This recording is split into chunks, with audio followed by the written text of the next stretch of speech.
Did you hear about the guy who dipped his nuts in glitter? Oh, I don't even want to know where this is going. Yeah, it's pretty balls.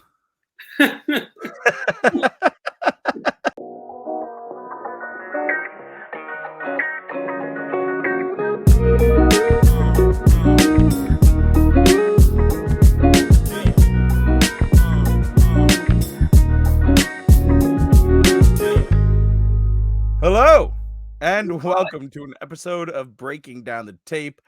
I've already been drinking. Who knows how this is going to end? I am Papa Smurph. Hector, you guys already know I say what I say. And what is going to be said today? Ooh, a little bit of rhyming here to start the show. I'm not nearly that clever, especially given my current unconscious fucking state. This week there's not a lot going on in sports. We are nearing, with heavy quotations, nearing the end of the baseball season, and towards the postseason. We're past the All-Star break. Hockey, there's like the World Championships and shit, but I don't pay attention to that, so you're not gonna get any hockey. No one knows even what a basketball is this time of year. So we'll do a very brief around the world of sports. We are happy to report that football is here. We are no longer without a weekend of football for like the next 20 something weeks. Hell yeah. I think So, the first preseason game just happened. They had the Raiders and the Jaguars Hall of Fame game. yup. Well, now we just got. I think they're only doing 3 preseason games this year now, so there's one less preseason game. Yes, sir. Yeah, because they extended the regular season to 18 weeks, 17 weeks of 17 played games. games. And the first game September 8th, and I know fantasy. This is fantasy month for a lot of people. What a random and fantastic transition, sir, because the second we get off of this, by the time you fans hear this, we will have moved on to the Degenerates' first episode of the season, which will be live and in person to determine the draft order, so that more specifically players like myself can actually compete and pretend to mock draft and have experienced professionals tell them what to do with their lives. So yeah, I'm excited about that. We're not professionals, but like, don't fuck with us. Like, we're here to take money and make people cry. And when Hector says "don't fuck with us," he means not me, and the people who are crying are generally me. So this year I'm trying to be competitive, though. We got a few changes, and you guys will learn about it over in the new episode. We got a new app. We got a couple new people in the league. So season 5, let's go. That's what I'm saying, bro. Before we get into anything, I've been trying to get better at this. Sorry, David. You know that I love you and the men and women over at Flask Cap. So I want to start off with obviously paying our debts to our sponsors over at Flask Cap. There you go. They make amazing products for alcoholics who want to drink wherever they go and can't have glass bottles. So with that being said, we are doing a giveaway. You have a month to enter the giveaway. That is just about 30 days, folks, because on our first regular season live, we will be announcing the winner of said giveaway, and the winner of said giveaway will be winning this custom engraved 22-ounce tumbler that fits oh so nicely with the Matic 6 Flask Cap. So this, when we talk about the Flask Cap, this is the moneymaker, ladies and gentlemen. This is the hashtag no last call. This is the fun button. This is where the magic happens, right? When we talk about making babies, the magic happens in the bedroom. When we talk about getting drunk, the magic happens with the Matic 6. They also have the 9 for people like Hector and I who love to drink and can't get just 6 ounces of alcohol to get us up in the morning. So what happens is you screw off the little magic fun button here. You fill it up with alcohol. You stick it on top of your little tumbler here. I'm not going to open it for you because that would just be weird to give away something that's been opened. And then you just hit the fun button. Fun button dispenses 1/2 ounce of alcohol, 1/2 ounces of alcohol each little press. So all you need to do is show up with your lemonade, pink lemonade, your whatever juices in a plastic bottle to the beach, to camping, to your own goddamn home for all I care. I'm not your real dad. I'm not going to tell you what to do. But every button press will dispense alcohol into whatever mixer or more alcohol you have. Again, not your real dad. I'm not going to tell you what to do. And there you go. That is to get you drunk. I've been taking that shit to work lately, and it does wonders. Now, I'm just saying, let me rephrase that. I have not been taking the Matic 6 liquor tumbler to work. I've been just using the breaking down the tape flask cap mug. So to Hector's, The liquor cap. to be fair to Hector's bosses who will inevitably not listen, it does come with this bottle cap bottle top on top, in which Hector is right. I do not live without mine. I constantly have it full of water when I'm at work. It keeps it brisk cold. At least I say it's water, but it is a clear liquid all the same. And the fun part, I don't know if you've noticed this, Hector. So obviously it screws on like a bottle top, and it is truly no spill. But also for when you're like don't want it flopping on your face because you know you're drinking and it flops on your face, you can pop lock it in place. And then when you're drinking it, just don't like teabag you all over your nose. David, if you're listening to this, I really apologize about how I present your product, but you knew what you were doing when you got into bed with me. You watched the episodes. It's your fault now. On top of that, not only will you be getting stickers, the Matic 6, the flax cap tumbler that has, you know, our logo on it, but you will be getting breaking down the tape merch, which actually I am currently rocking, but you will be getting breaking down the tape merch by way of stickers and a t-shirt. You're getting a lot of things, ladies and gentlemen. It is a giveaway on Instagram. The rules are extraordinarily simple. It is a pinned post. You do not have to go far to find it. You like the giveaway post, you tag at least one friend, and then you like and follow us. You like and follow Flask Cap. Winner, chicken dinner. You're entered to win. There you go. Ta-da. Shouldn't be that hard. Go like it. Let's do it. Giveaway, baby. If not, it's coming to me. What'd you say? If not, it's coming to me. That's what I'm saying. We're going to make Hector automatically win. So, cha-cha! Anyway, Hector, take us around. What is the minimal world of sports currently? I mean, what do you want to talk about? The Yankees getting their ass raped? Because that's not something I really want to generally discuss of recent. So, only because I have been such a hammerer of such a topic. I'm not saying there's a connection, but what I am saying is that ever since the Yankees traded Joey Gallo, they have sucked. And something about that just doesn't sit right with me. So we needed Joey Gallo sucking for us to win? I'm not sure what metaphor or mathematics could explain that, but fuck. It kind of looks that way. 5-game losing streak, and it's not going well. Pitching has been horrendous.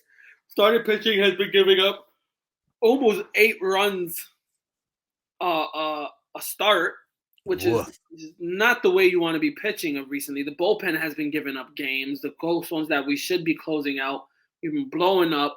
Clay Holmes not being the Clay Holmes of recent and the hot start that he had. Chapman, I think, should just be gone. Brayu not pitching well. Peralta likes to give up the home run ball. We see Garrett Cole pitching like fucking trash lately. Yeah, it's bad, bro. We let the Astros catch up. They're a half game behind us now. And we're playing their rival division, Seattle Mariners, at Seattle in a 3-game set starting tonight. And we need to at least take 2 out of 3 from that to keep us going in the right direction. Because Dodgers took off on us. They're 5 games above, now got the best record in baseball, 75 wins. And like you said, since they've gotten Joey Gallo from us, they've been undefeated. How is how is batting in the 100s somehow the key to victory? You know what's crazy is that the Dodgers have 3 of the top 10 worst batting average players this season on their roster. All right, I've got to ask this question, and I'm sorry for the Catholics that I piss off. Is Joey Gallo Jesus? Does he die for the sins of your team? Like his batting average dies for the sins of your team so that your team can win? Is that the metaphor? Is that what's happening? Joey No, Gallo is Jesus? that can't be necessarily true because then Texas would have won more. Texas, when he was on the Rangers, they were trash still. I mean, but it's also Texas. The Rangers were trash with A-Rod on them, so I mean, come on now. And Teixeira, right? Tex came from the Texans, right? Am I wrong Yeah, on we that? got him from the Texans, but he did start his career on the Mariners. Right, that's what I'm saying. So I mean, the Rangers are finding a way to be absolute dog water no matter who's on them. So, god damn it! Never did I ever think I'd say the word Joey Gallo is Jesus ever in my life. You know what though? I don't mind the Yankees. As bad as I don't want it to sound like that. I don't want people to I take hear you. my words out of content. I hear you. I still want the Yankees to go out. I expect my team to go out and fucking dominate and win the league and all that shit. But you got to be careful what you say on this podcast. The producer's a dickhead. He'll clip everything. I don't mind them taking the second seed because the second seed is an easier road to the World Series than the first seed. Because if you're the first seed, like if the current like right now Yankees are in first in the division, the AL. Start of the playoffs was right now. They would have to play whoever's the winner. I think between Boston and Toronto. Yeah, neither of which I ever. While the Astros at the second seed will play whoever is the winner between like Seattle and the Mariners. I mean, the Twins. Yeah, I'd take that matchup every day of the week and every day times 2. So like the second seed, and I've seen a poll recently too, saying with the new way they do the playoff bracketing and playoffs, which seed is the better seed to have, and the poll is that second seed is the better seed, is the best seed out of all the seedings to have going in the playoffs. I mean, especially with the way you just presented it, you know what I mean? Like, would you rather play the Sox or the the Jays or the Mariners / the Twins? Well, that's a pretty obvious fucking choice. Who are you asking? You know what I mean? And not, parallel to your point, I would also rather get cold now and heat back up at the end. Like, baseball is cyclical, right? Like, no team stays at the highest level all of the time, period, end of story. It's very cyclical. It's a roller coaster. You're up, you're down, you're up, you're down. So I'll take the down now if that means at the end of the season we can hit the high. You feel what I'm saying? Yes, but also no sometimes. Because I know the Yankees, and I called this out earlier with the hot start they had in the beginning of the season. I was like, they're going to dip at the wrong fucking time. That is a danger. That is a danger of being hot before the All-Star break. And I don't know. We'll see. I'm not hitting the panic button yet. I am incredibly aware of the fact that Joey Gallo seems to be some sort of pivotal fucking turning point. And that's just an egregious stat line for me. But I will agree with you. I'm not hitting no panic button because we did discuss this before, that they played more than half their season before the All-Star break. Correct. And they went into the All-Star break with almost 70 wins. So they had to play 60 some odd games coming out of the All-Star break. And they can lose. They can come out of that 500 and still win 100 games. So I've got a question for you, kind of taking a meta look at everything. Seasons that are affected by holdouts / lockouts, do you look at them any differently than regular seasons? Like, are we looking at this season? So the same amount of games are being played. Like looking at this season as kind of like the bubble season. No, because those 2 seasons, really, we'll say 2, really need to be. And to your point, you said it back when the bubble was happening for all sports, that these ripple effects are going to be felt for years to come. And I don't know if we can consider this season in baseball part of a COVID ripple effect, because it was more of a lockout situation.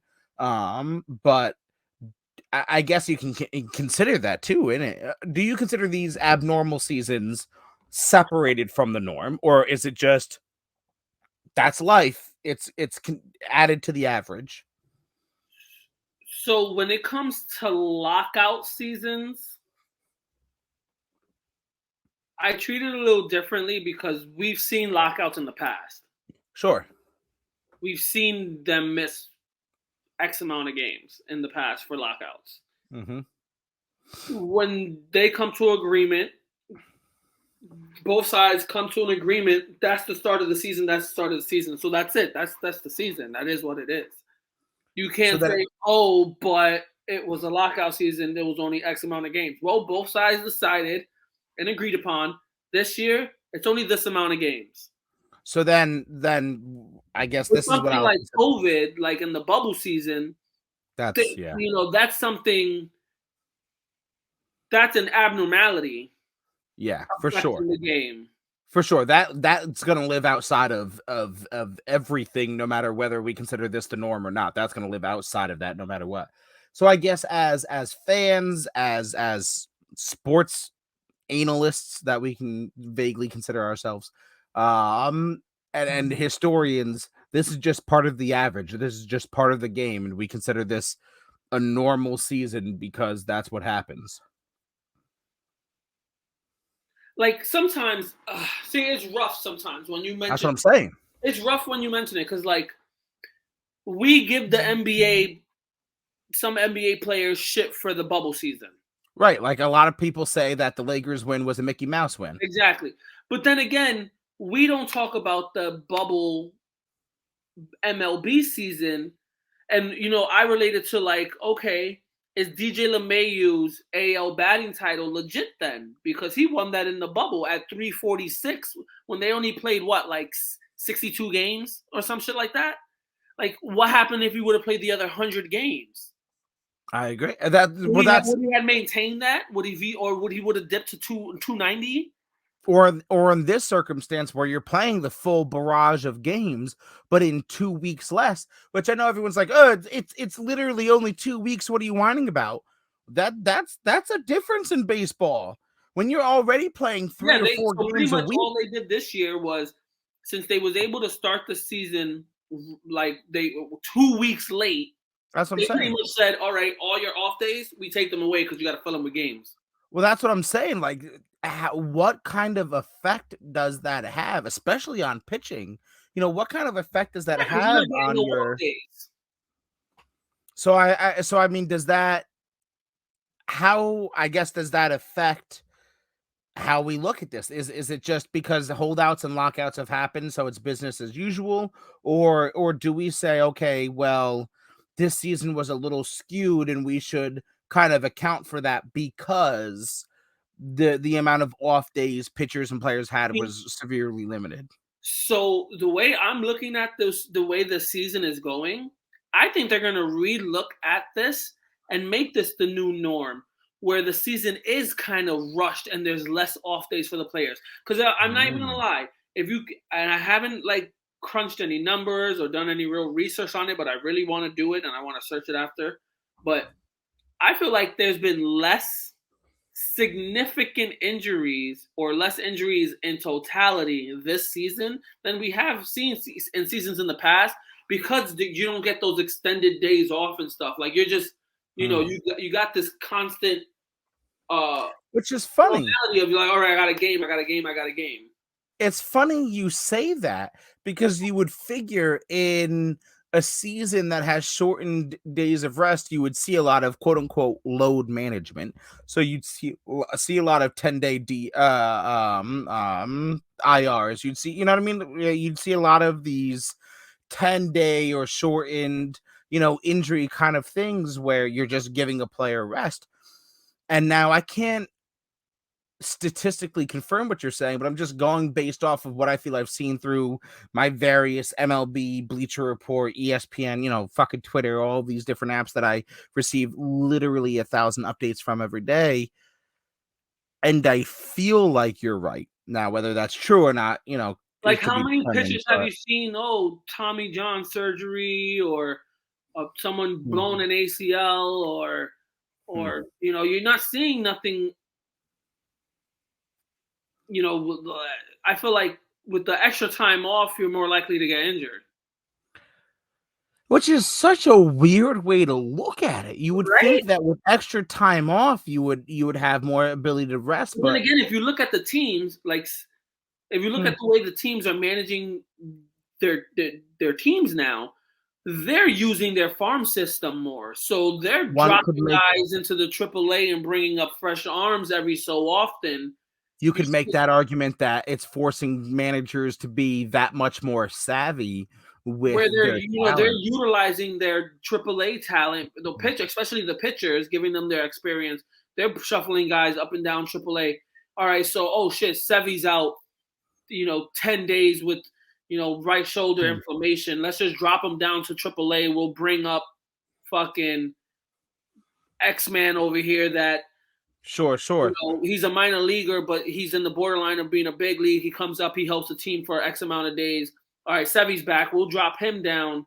Oh, but just so happened that homeboy got hurt. So we'll just drop this guy down and pick up a different guy.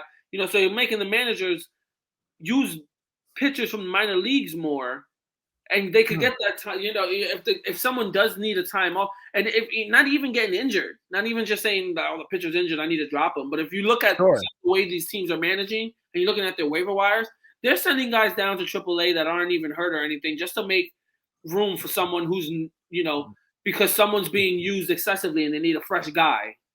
So my next meta question here, because when the news cycle is slow in the sports world, we get super meta. We saw Billy Bean and the Oakland A's kind of use the whole money ball and analytics to some modicum of success, in like the early and mid 2000s. Do you think a ball club will pick up on what you're saying, with this style of roster management?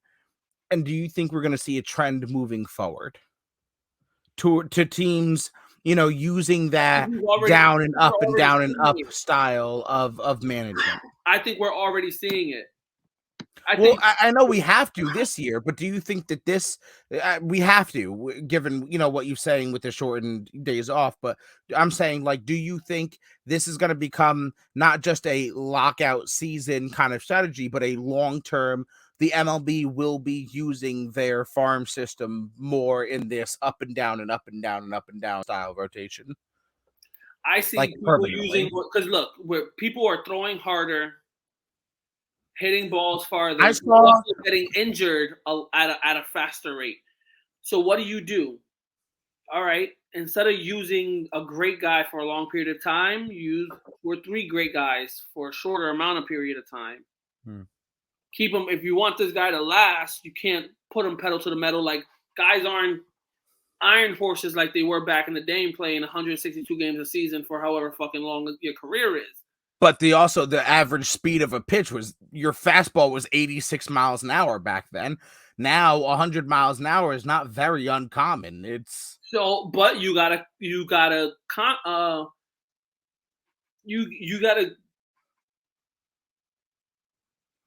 go. You gotta take it with how it, like. So back then it's 80. Fastest pitch probably 90 miles per hour. Which there's been some analytics that pitchers back in the day were easily topping 100. They just didn't have the technology to prove it. But there was pitchers pitching way faster than what people thought they were pitching.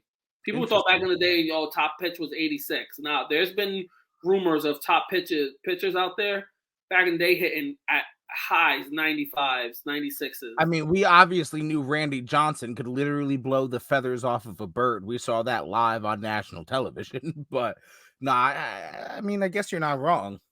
You, I, I see it like this: like, the harder these pitchers are throwing, and the more talented these hitters are playing at, and the level that they're playing at, they can't sustain that for a long period of time if you want them to play constantly every single day. Sure, sure. You can't. It's not, like I said. We're not getting the iron horse players that we had back in the day. The human body just isn't meant to sustain what freakish athletes do. It's just not. You're gonna I am the peak human body being able to Everyone needs a consume load bits of liquor. management, but there is an extent to where it's like, and it's Follow-up because question. basketball is the only sport where you're bitching about load management. Well, here's the follow-up. Are we going to see that start to percolate into the MLB? Because you're right. You're 100% right. We don't see Tom Brady get healthy scratches But from there's 7 always games. baseball is different because there's 162 games in a year. Yeah. So there's always been load management. Unless your guy is 100% healthy and is ready to go every day, which is rare that you get someone playing 162 games. And to be clear, we're talking mostly about pitchers here. Because But yes, even position when they're players healthy, you're giving someone a healthy scratch off the lineup. Like, all right, take this day off. Like happens all the time. Judge right now isn't playing 162 games a season. He's been completely fucking healthy. At the end of this season, it's gonna say he played 149, 150 games. Sure. Because his regular off days, like they're gonna be like, all right, you're not playing this day, or we have a double header. You're playing the first game, but not the second game. Sure. You know, it's you're not getting those Cal Ripken Juniors playing consecutive fucking games, and you're not getting that. You're gonna get for baseball a full season. You know, if your guy plays 145 plus games, he was healthy the whole season. That is a healthy fucking season. You know, it's funny you say that because you're not wrong. You're absolutely not wrong. A healthy scratch is something that's entirely too normal in baseball. But I guess with the trend that we're seeing is the concept of load management. Because like you said, like in basketball, the concept of load management is a thing that is bitched about and talked about on every sports show across America every week. But it really isn't a healthy scratch. I've never heard Michael K or anybody else bring up, this guy's his third healthy scratch of the week. You know, like no one's ever said that. Will we start to see a trend where that becomes a talking point in baseball? No, because baseball, you never see it happen more than if Judge, I'm not putting Judge in today. He's a healthy scratch. I'm giving him a day off. He's played, we've had 12 out of the last 13 days we've had games. And his only day off was 2 days into that 12 out of the last 13 days. So he's played 10 days straight. I'm giving him a healthy scratch today. When have you ever seen in baseball them do a back-to-back healthy scratch? It's never happened. It never will happen. You give the guy the 1 day off, and then the next day he's back in the lineup. Back at it. Okay. So you're saying that's not going to be a thing in baseball. That'll load never management be a thing in baseball. If he's going to miss multiple days, baseball, there's rules. Automatically 10-day IL. Right. Automatically 10-day IL, and then you just screwed yourself. He's out for a week. Sure. Okay. Fair enough. I'm just trying to be meta because there really isn't much to talk about in sports. MLB has rules implemented where you can't just, if the dude is healthy, he has to play unless he's going on the IL, and then he's out for weeks. Fair enough. You have to at some point put him on the IL. You can only keep him out but so much if he's a healthy scratch. I can respect that. I have to say that's one of the few things that baseball has done well. One of the many things that they haven't done well is specifically Angel Hernandez and almost every umpire behind the plate. But I do have a question for you. Have you seen Luke Voit on the Nationals lately? No. My man, what's the guy who refused to trade? Holmes? Eric Hosmer, I think it was. Hosmer. I can't remember this dude's name for the life of me. Luke Voit is sick that Eric Hosmer has declined that trade. Google like Luke Voigt's most recent game. So he's on the Nats. There's an easy play to third. The ball gets, smacked, literally ground ball straight to the third baseman. And he throws this shit literally like 10 yards wide. Luke Voigt's on the bag, ready to receive the throw, and just drops his glove. Like, doesn't even bother because he knows this shit's so fucked. And you could tell him just looking around like, why the fuck am I here? I went from the Yankees and now I'm the Padres to now the Nationals. I went from World Series contender to World Series contender, and this is where I end up because one dumb bitch had a no trade clause. So, like, literally, you could see Well, the son of a bitch look. to be fair, he came from the slums. The Yankees took him from the slums and brought him into the light. And that hoe went back from whence he came because holy good goddamn. I saw that clip this morning on Get Up. I came back from work. This yesterday, I guess earlier today was my Friday. I get back from work and get my wife off to work, get my son good to go, and I sat with my daughter and watched Get Up. And I watched that clip of Luke Voigt and I was like, oh my God, I have never seen a man that should be on suicide watch more than Luke fucking Voigt on the goddamn Nationals.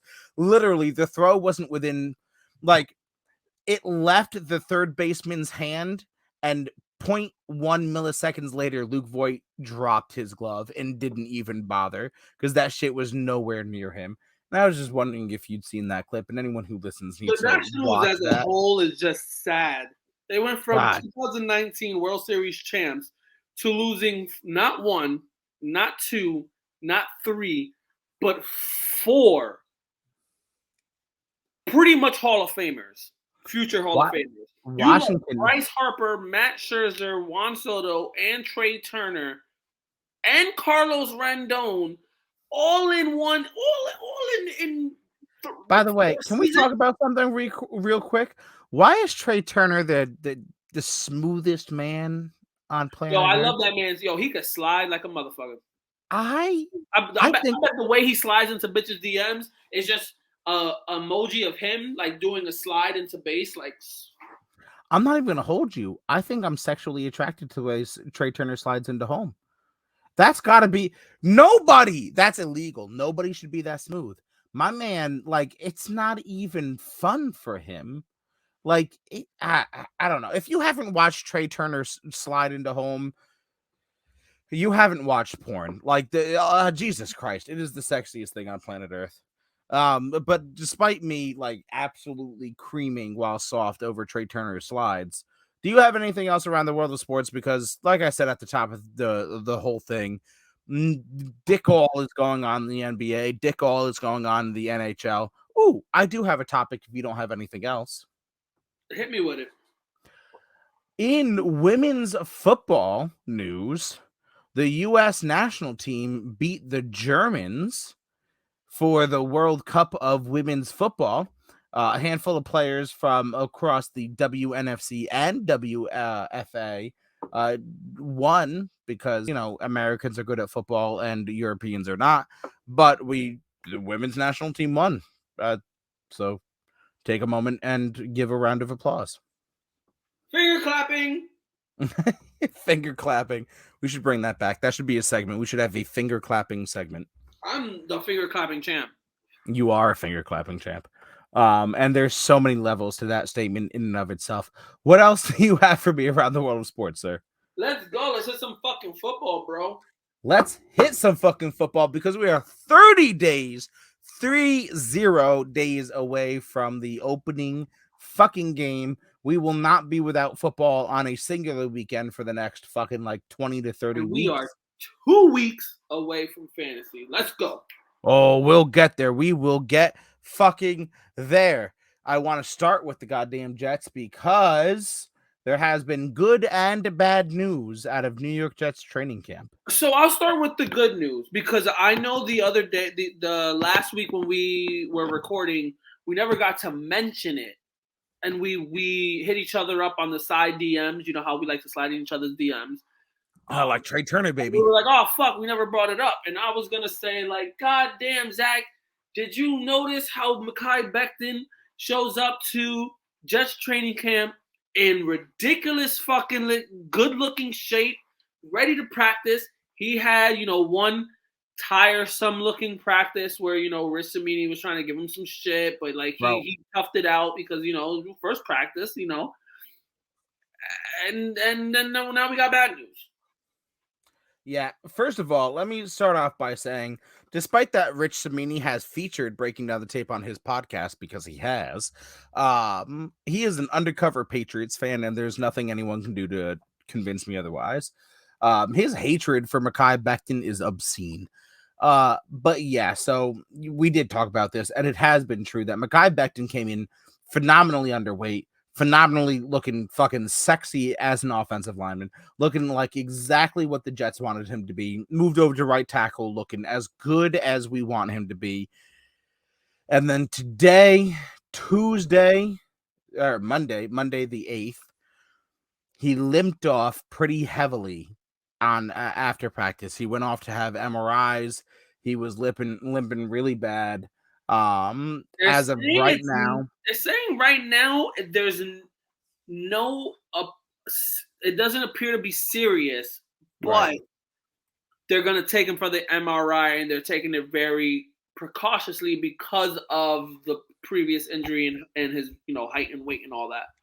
Right. So that's the problem is this is a guy who the Jets used a high draft pick on, who is easily one of the best, when healthy, one of the best linemen in the National Football League.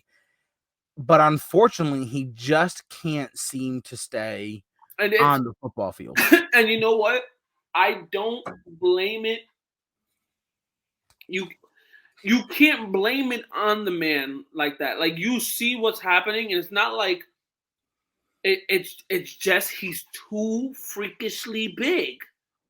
And it's something that I've said in the past. Too freakishly big. I've referred to these freakishly large and athletic humans as Great Danes. If you've ever owned a Great Dane, or you know someone who owns a Great Dane, unfortunately, they do not live long. They are just too big for their bodies. They can't handle it. I hope that Mekhi Becton is not a Great Dane, but as of right now, it's trending that way. Now, I hope the Jets take it slow.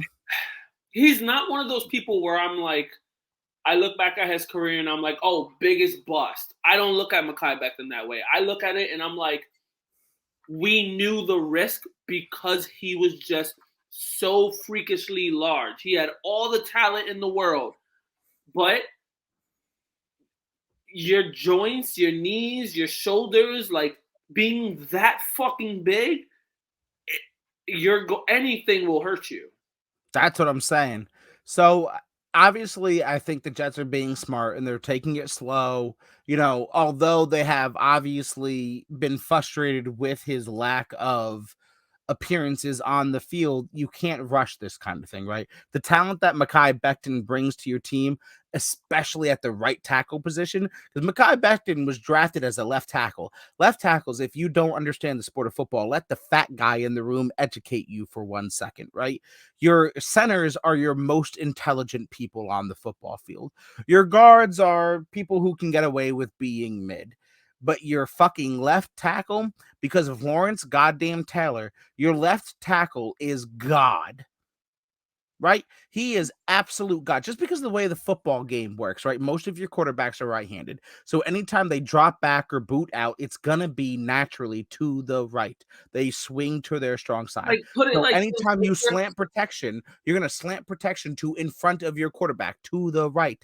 So your left tackle is left on an island. Your left tackle must be the biggest, the fastest, the bestest dude on the football planet, because Lawrence Taylor made sure that Tyler Thigpen fucking knew all about what a left tackle needed to be. All right. Your So center gets hurt, your center's backup gets hurt. Like, your LT is the last person that you're putting in that position to fill. Amen. Right. Like, offensive linemen often, he played right tackle last year, and because of an injury, he's moved to right tackle, or right guard, whatever the deal may be. Hector's 100% right. Your left tackle is your left. You don't see wide receivers come in and fill in for quarterback when the quarterback gets injured, right? Like, that's what we're talking about here. Mekhi Becton was drafted to be a premier left tackle, like premier. Like, your job on planet fucking Earth is to make sure that nobody touches your quarterback. Well, that's the job of the entire offensive line, right? But they get help. Your left tackle does not. Your left tackle is, I'm bigger, better, and faster than you. Period. End of story. So Mekhi Becton was able to be a slightly smaller and agile and a little bit more durable, because I feel like he's made of paper right now. he would be a fantastic Hall of Fame left tackle. But Mekhi you know Becton, what he's going to be when they moved him to right tackle and they brought in Larkin Tomlinson. Because they're saying, I'm sorry, but that injury is significant enough where you're a liability in this position. Well, that's what I'm saying is that the importance and the skill level of what Mekhi Becton was drafted at is now being moved over to right tackle. That kind of high level skill and talent at right tackle, where the need is not nearly as heavy, he could easily be one of the best right tackles in all He of can football. dominate because Easily. he has left tackle ability playing with, because like you said, if you're playing against, if defensively you're playing against the left tackle, you're probably the best defensive lineman on the team. 100%. If you're going against the LT, you're the best defensive person on the team. 100%.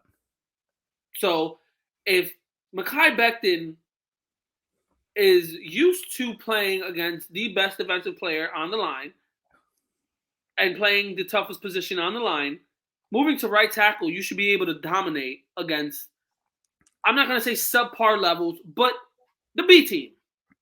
Correct. It's not where your main pass rusher is, right? So Becton was slated. Yeah, and Becton is slated to be one of the best right tackles in the league, but it's hard when he's not on the field.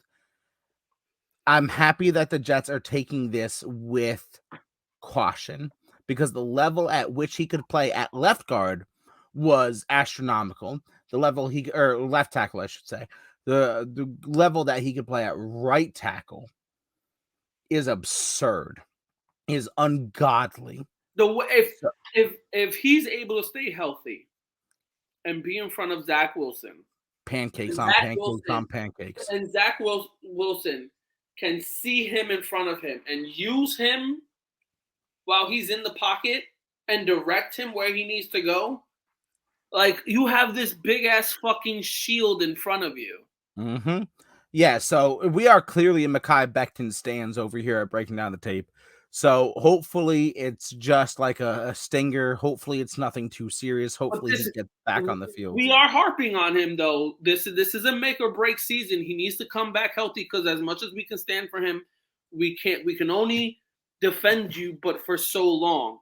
You need to come back healthy and play at least 12 to 14 games healthy and make a significant jump from your left tackle play to your right tackle play.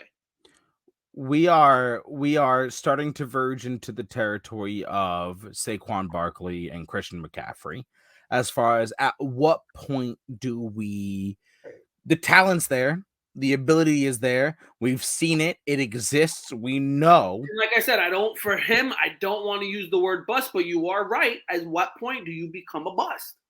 At what point, like we've seen Mekhi Becton shine on a football field. We've seen him be the best at his position. Same thing, Saquon Barkley, CMC. We've seen this level of talent show. But because you can't exist where you're needed, at what point do we say, fuck? Yeah, for lack of a better way to put it. Now, Dwayne Brown is a free agent, one of the better tackles potentially in the league. He is a little bit older. We're not going to get him for long, but Dwayne Brown is a person that exists in free agency. I don't know whether the Jets will go get him, but I'm just saying that he is a person who exists to fill a hole that might be needed. Now, since we're still on the Jets train, I just thought of this, and it happened right after we got off our last episode, that the Jets has signed Quan Alexander. What do you think about that? I'm like some ups and downs in articles.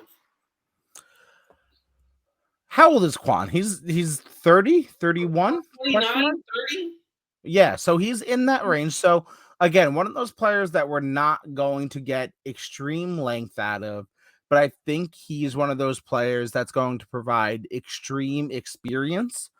and still a high level of talent. So I'm I actually very called it. happy with the I signing. called it the minute he was a free agent. I said the Jets should go for him. He's played with Salah. I You think we're did. going to go for him. You did. And he plays the position of linebacker that we need. And I think it's the same at our weak side linebacker is the only position up for a starting position job. So he's battling for a starting position job. Yeah, I definitely think Quan Alexander will start the season, and I definitely think he brings a lot of qualities to the Jets. Like I said, the only downside is that his period of time that he will be here. But I will say that it does show that the Jets have some urgency. The Jets have made a couple of signings and a couple of deals like Quan Alexander that have shown that we're here to compete here and now. We're ready to show the AFC is stacked and we're ready to try and fucking box with them. I'm backing up my boy Quentin Williams and Lawson. We're here to be the number one defense in the league. There's a lot of things on the Jets defense that say that they very well can be. And I want to switch over to the offense. And I feel like I said this last year. I'm sure there are receipts out there. Denzel Mims. I have not given up hope on Denzel Mims. I've been keeping my Mims talk low, but you have not given up hope. I refuse. I refuse on the original DK Metcalf. DK Metcalf would be a nobody if Denzel Mims could have lived up to what he should have. But the Jets, surprising. So here's the thing. Despite multiple head coaches, multiple GMs, Denzel Mims has survived on the Jets roster despite He's Adam zero. Gase era. Yeah, Denzel Mims has produced nothing in the NFL world, and yet he has lived through multiple GMs and multiple head coaches. That shows you something. The fact that he continues to take up starting roster space. He's not a practice squad player. Denzel Mims has always maintained a depth roster space, Yep. a 53-man roster space, and he has not fucking been cut. Shows you that there is something egregious there, something ungodly there. And it seems that in this preseason, this training camp season, I haven't even seen Rich Cimini bitch about. I will give you some optimism. I will give you some optimism here. If Denzel Mims can go out, let's say one of the receivers. You can name them. I don't give a fuck. Name one of them. Garrett Wilson has a bad rookie season. Elijah Moore doesn't pan out in his second sophomore season. Corey Davis, bad veteran year. Braxton Berrios doesn't break out like he had, whatever you want to call it. I just got hard at all the names you mentioned and thinking that Denzel Mims would be good amongst them. But that's what I'm saying. I gave you bad scenarios for each one of them. You can pick one. And he gets put into those opportunities, and he has breakout opportunities, and has a decent season. He can potentially stay with the Jets. The worst one, I think, is Corey Davis has a shit veteran fucking season. Mim gets some playing time. And if he can break out and show to stay healthy, fit the system, and play well, he'll replace him. I'm gonna take like a deep dive look here. So you've got fucking Berrios as your slot. Berrios, who is your like poor man's Cooper Kupp, and I mean that in a very respectful way, right? He is, I think, on par with Hunter Renfrow. I call him a white Deshaun Jackson. White Deshaun Jackson. I'll fucking respect the shit out of that. You've got Garrett Wilson, who's your deep threat. You've got Corey Davis, who's like your mid-veteran threat, right? You have Elijah Moore, who is just everywhere. Elijah Moore and Braxton Berrios are the same exact people, different race. Yeah, so seriously, they are both the same height. They run the same fucking speed. They catch everything. They can play inside and out. They kick return, punt return, slot receiver, outside. And they literally are the same person, different fucking race.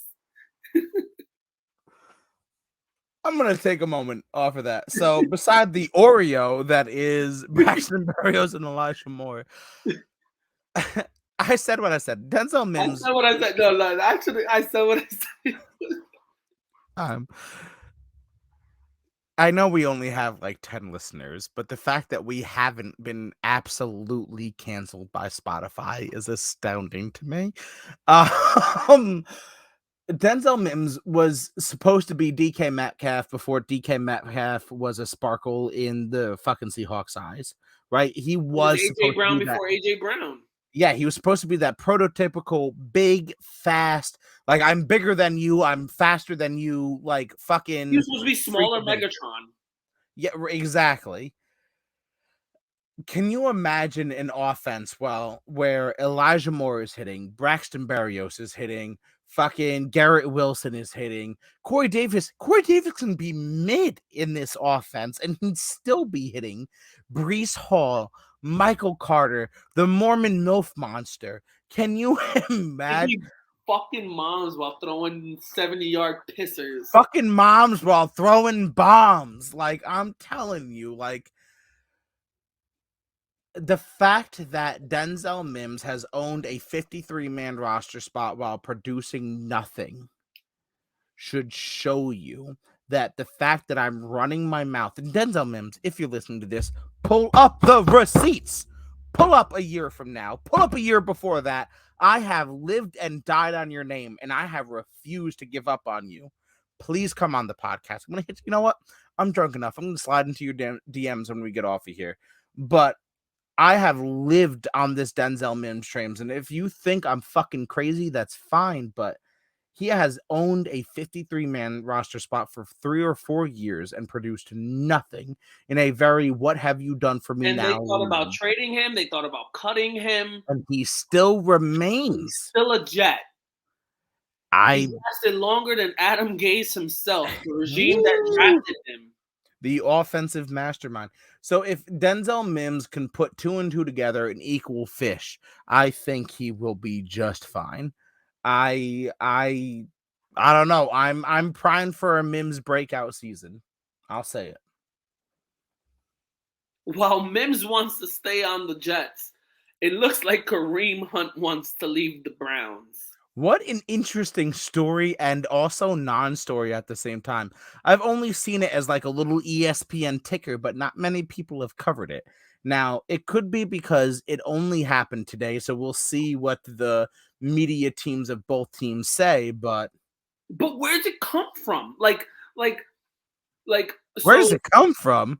Like, no, okay, like just hear me out. Like where is this coming from? Like everything other than the quarterback situation was fine. Like the only thing that was worried about the Browns was this quarterback debacle between Mayfield, the girly touchy people, and the Texans that like to cover up the girly touchy people, all that shit.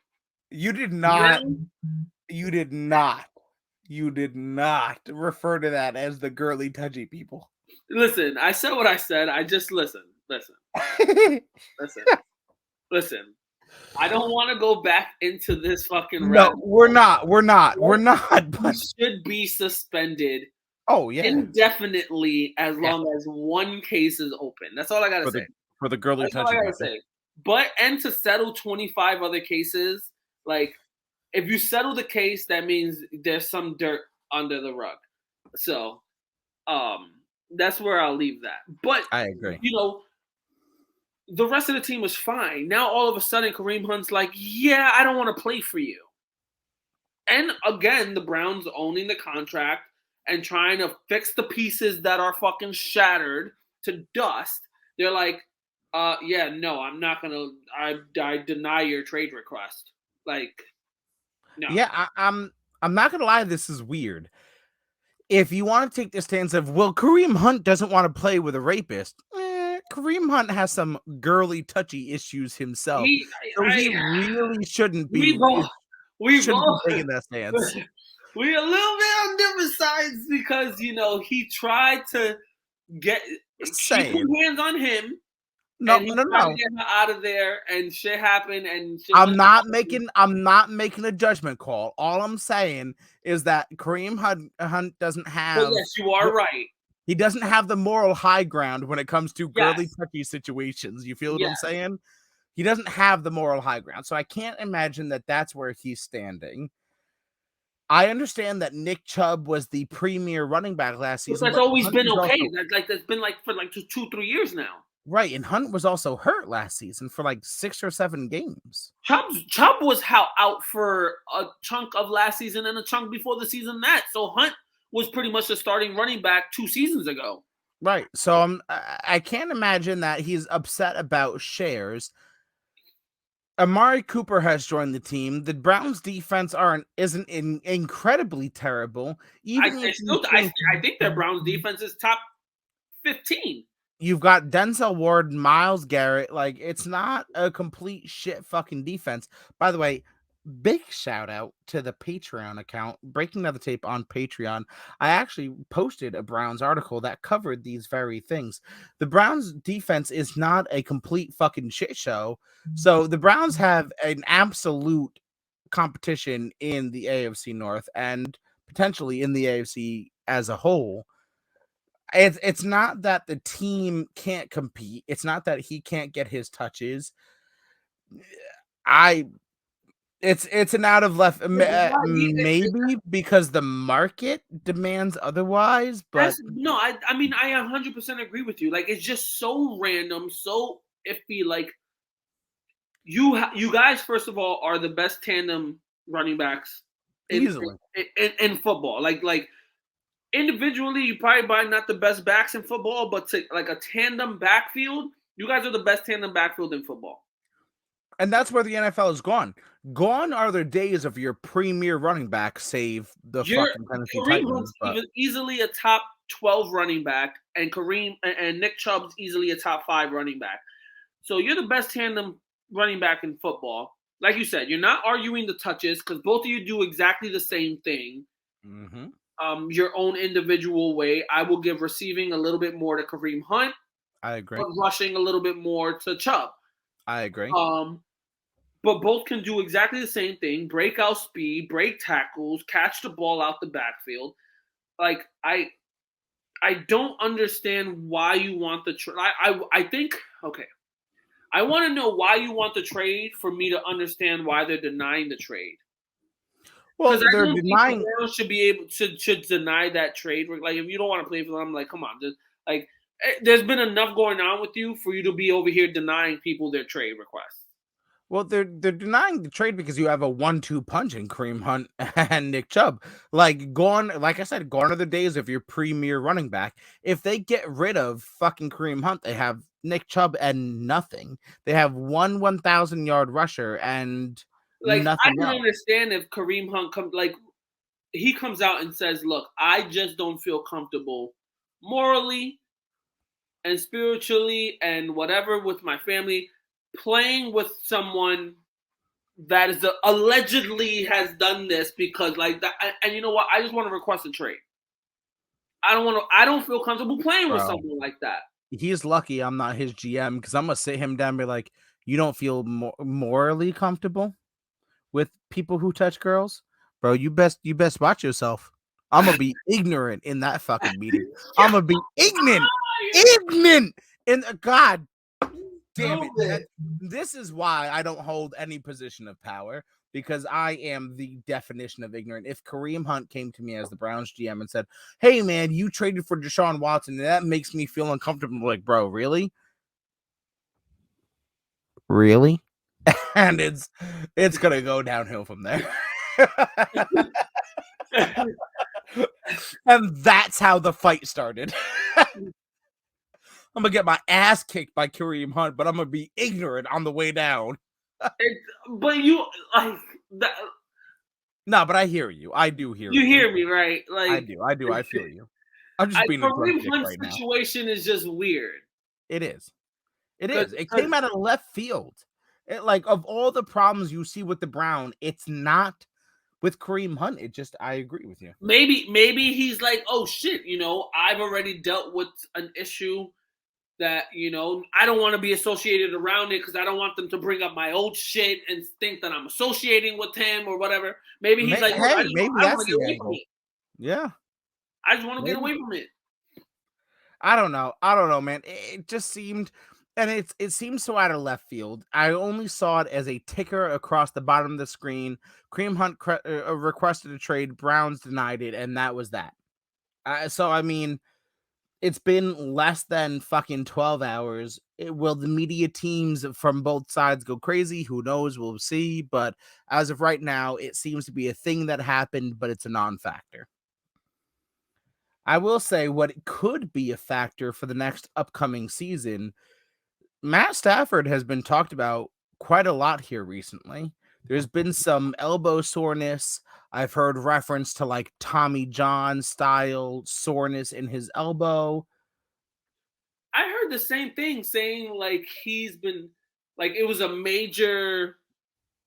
They called it almost like a major injury and like a major concern. It's been quieted as of recently. He's played it off, saying he's fine, he's good to go, blah blah blah, a little rehab, a little time off. Excuse me. Oh, that turned me on. That was a good one. That was. But it's still a question now, because like say the Rams go out, game 4, Matt Stafford, something happens. It's shoulder or elbow related, and then they're trying to play it off like, oh, but he's had the injury since. Well, why'd you try to cover it up in the first place? But see, this is why I don't trust anybody at this time of the season, because in 1 second it's this major thing, like you said, and then in the next second it becomes a nothing thing. 1 second it's like, oh my God, Matt Stafford is limited at practice, and the next second it's, oh well, he's just pain managing because it's the preseason, nobody cares. So at what point does this become a thing? What point does it become not a thing?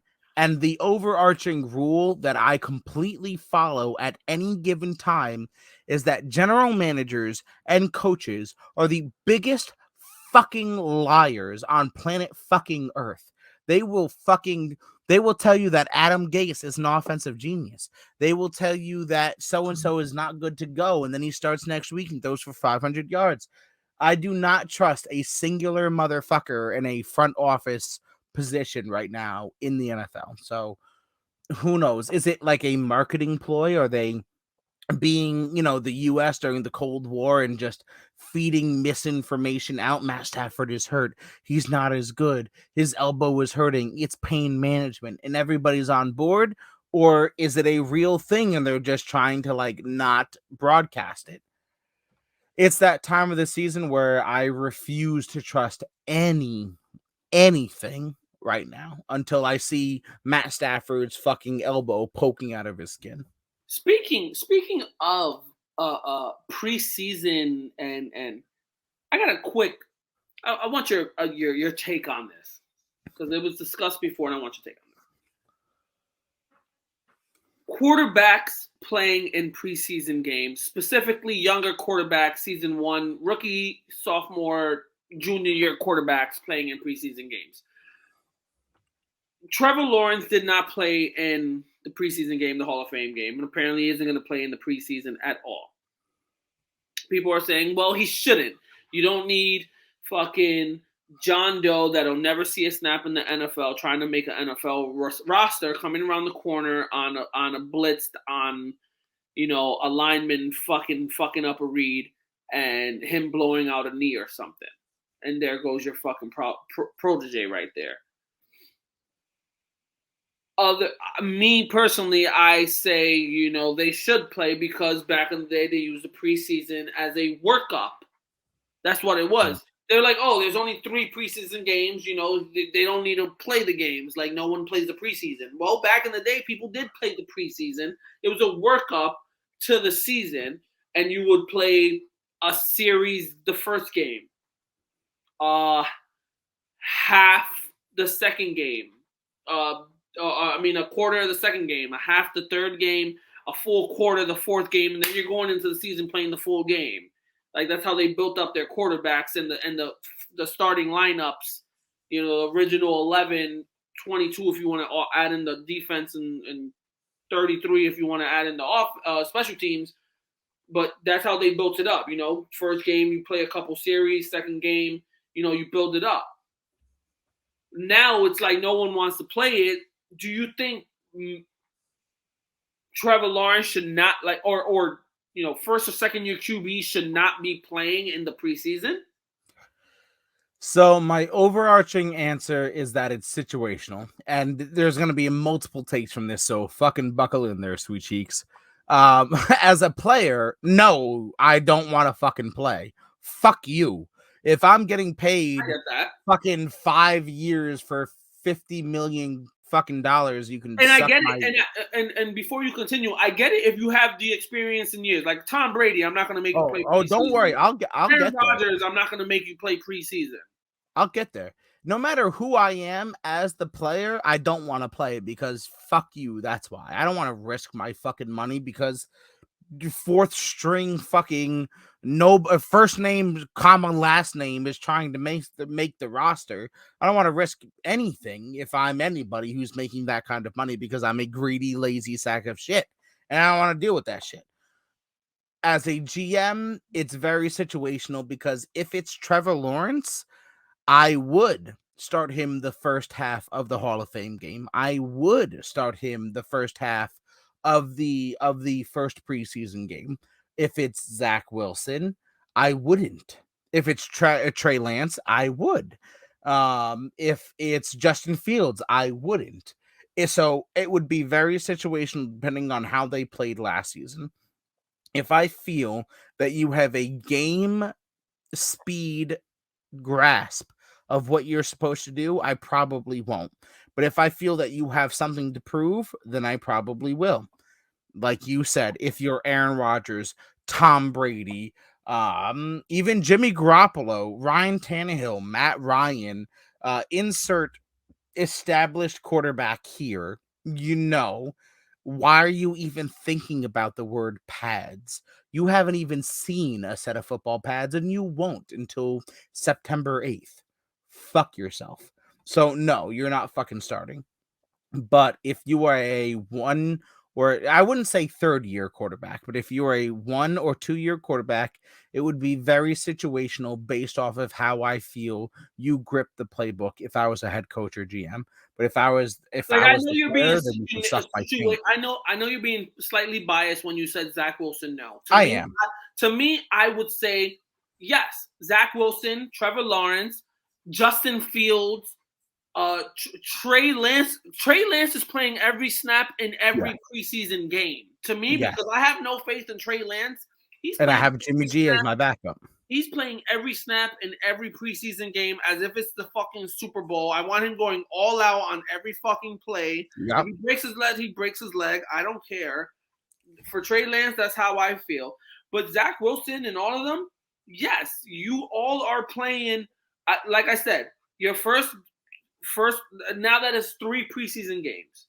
Mm-hmm. Your first preseason game, you're gonna play two max 3 series. Max 3 series. Your second game, you're gonna go out there and you're probably gonna play a quarter. See, and then your third game, you're gonna go out there and I'll let you play a half. And then after that, you're going into the season. See, I will say maybe my bias does bleed through with Zach Wilson, and I will admit that. But I feel like he showed a better understanding of the playbook, and he showed more progression towards the end of the season than Trevor Lawrence did. So that's why I feel like, okay, maybe. I've heard people saying Trevor Lawrence, no, I wouldn't let him touch the field till the season. Because they seriously believe he is Peyton Manning's son. It's unbelievable. I will die on this hill. I have stayed here. I have lived here. I have lived on this hill since before the NFL draft. Trevor Lawrence isn't who you think he is, and I will die here. I will die here. I agree with you. I think he needs to prove himself. I don't think he is what people think he is. I don't know. And guys, we have a drunk Zach. I said what I said. We do have a drunk Zach, and I said what I said. And I'll continue that drunk Zach. I said what I said. I have been writing for Breaking Down the Tapes Patreon, and here's a big plug. Go on Patreon. I think I did it before. Who knows? I've been drinking. Yes, you did. Go on Patreon and search Breaking Down the Tape. You'll see all of my preview articles are free. You do not have to pay. They are 100% free to view. All 32 teams will be covered. I have 12 down. I have 14, well over 14 because I can't do math right now. I have 20 to go. 12 down, 20 to go. If you subscribe, it takes $5 a month and you'll get in-season content. But I don't think Trevor Lawrence is the dude, man. And on that note, guys, if don't. you want, you can also Venmo Breaking Down the Tape if you That want is true. to donate for our charities, for our merchandise, for anything that we do on Breaking Down Tape. You're also all welcome to send anything you like to Breaking Down Tape at Venmo. Zach is wasted. And I'm not like that wasted. There's still 3/4 of a bottle to go. And we've got a live episode to do after this. Buckle in. Let's go. I'm ready for that. And I think what the last thing I think I got ready for you, Zach, is the little talks about the Raiders trading Josh Jacobs. I know McDaniels came out trying to hush up those rumors that he's not available. I just want people to know out there, Josh Jacobs is a sleeper out there. He's undercover top 10 back in the league. I disagree. But statistically speaking, I know there's many aspects of the game that we go about on Breaking Down the Tape. But statistically speaking, he has been a top 8 back in the league. You know, and I hear you, and I can't disagree with cold hard numbers, so I won't say that he hasn't been top 8. But I will say that Zamir White is the dude. They just drafted him this year. Jimmy Pibbs put out a great little blurb on Instagram and Twitter. They're talking about this trade. Well, that's exactly it. You know me. I don't believe that they should ever pay a running back past the rookie contract, and I believe that he's in one of the final years of his rookie contracts. I feel like he's been in the league for like 30 fucking years, but it's only been a short period of time. Josh Jacobs has not lived up to be the dude that everyone wants him to be. I would rather bet on Zamir White, and although I run a 0 RB strategy, you can look for me to draft Zamir White. I think that White is the guy, and Josh Jacobs, they say they won't trade him, but I think that's bullshit. I think they're taking calls, and I think they're going to move him if they can. I think they're going to send him to a team like the Texans. How do you say he has what? Okay, he's been in the league 3 seasons. That's it? 3 seasons. What? He's played 13 games, 15 games, and 15 games. Damn. In his first season, he went for almost 1,200 yards and 7 TDs. In his second season, he went for 1,050, a little over 1,050 yards and 12 TDs. And then last season, he went on almost 900 yards with 9 TDs because he missed a couple games, but still 9 TDs, almost 900 yards in 14 games. And in his attempts, he surpassed 250 attempts one of the 3 years. So 250 or less attempts for almost 1,200 yards and almost 10 TDs per season. Then maybe he would shine in a division that is not his own. And what I mean by that is the AFC West is an absolute gun show. Nobody gives a fuck about your running backs out there. So maybe it's because he's a product of that division. If he was in the AFC South, if he was in the NFC, whatever, where running backs could actually have a chance, fine. But right now in the AFC West, he is not a blip on the radar for me. We got some breaking news, Zach. Talk to me, Goose. Got some breaking news. MRE reveals more serious knee injury to New York Jets Mekhi Becton than initially thought. And that's where we cut the show. Fuck! We don't know exactly what it is, but it's saying it's appeared to hurt his knee, limped around.